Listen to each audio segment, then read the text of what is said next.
My abusive mother was mad that she was not able to embarrass me in front of her friends and told me to leave. So I did, and she lost everything. This happened when I was 15. My mom was, let's be real, she probably still is, a mentally, emotionally, and physically abusive narcissist. Some highlights are when she was teaching my twin sister and I to read at the age of 4 or so. It was around 2 a.m. and my sister was having trouble learning, so my mother's solution was to beat her with a sandal every time she got a flashcard wrong. Same thing happened when my mother had me transcribe an essay she had written to my handwriting when I was 7. Every time I started a letter from the wrong position, like starting a capital M from the bottom line, she would beat me with one of her Birkenstocks. This too happened later at night, so when I got too delirious for the exhaustion and pain, she would drag me by the neck and literally throw me into a cold shower to wake me up so we could more easily continue the waking nightmare.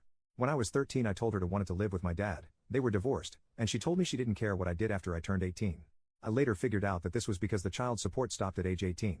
Fast forward to age 15. Our relationship was understandably strained.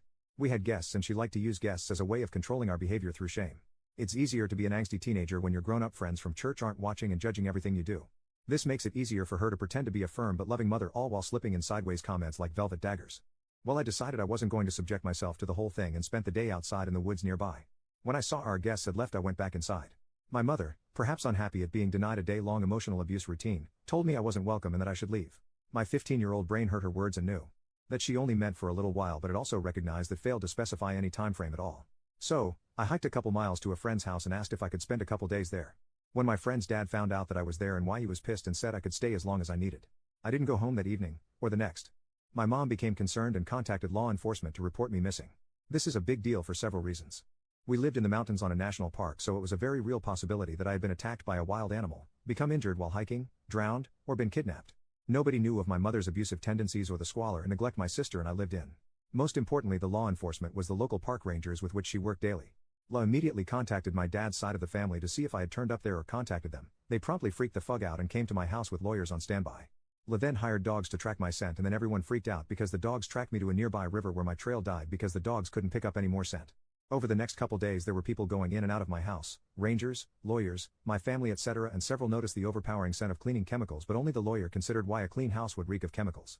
The house was normally trashed. My mother kept an untrained dog and the carpet was soaked with dog feces and urine. The few times we had guests, we would have to crawl around the dog's potty spot and clean it up and make the house smell good. My mom freaked out when she realized that rangers and CPS might come round. She did a deep clean of the house before reporting me missing because she couldn't afford to have them realize what they were walking on.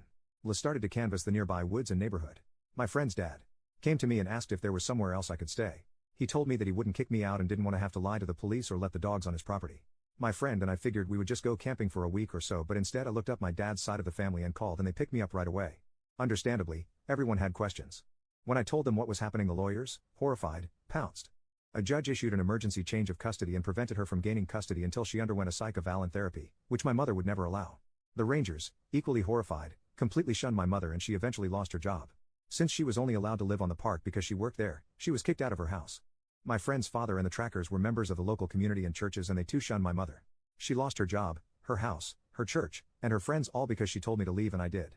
Judge finally awarded custody of us kids to my dad, so she lost her child support payments too.